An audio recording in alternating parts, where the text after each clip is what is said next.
Stormy Daniels, you're here in Baton Rouge and you're on a listening tour. Would you tell us why you're here on a listening tour? Absolutely.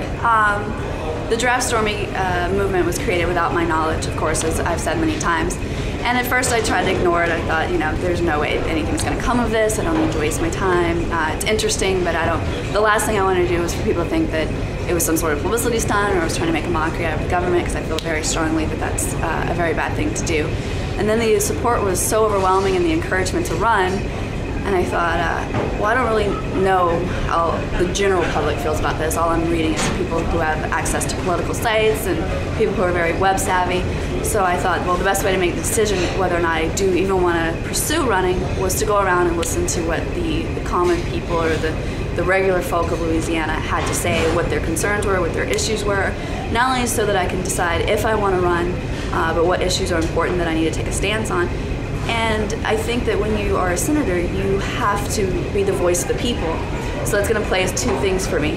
That way I can incorporate what their views are, combine with my own, and see if it's something I even support, because I think to be a good senator, like I said, you have to be the voice of the people and do what their needs are. But at the same time, I'm not really willing to be someone's complete puppet.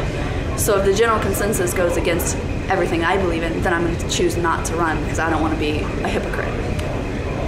Are you implying that there's a hypocrite running, or? Well, I have, yes, but in the context of that question, no. I just, of course, the hypocrite we're referring to is David Vitter, but I think that's on a completely different level. I'm just saying that me personally don't want to go up and campaign and push for things that I don't feel strongly about. So I wanted to get the input of the public to see if it gels with what I feel.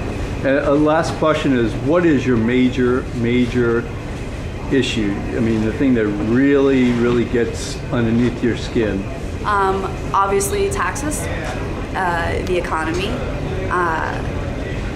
and that's the other reason why I'm here listening, is I want to hear what they have to say, you know.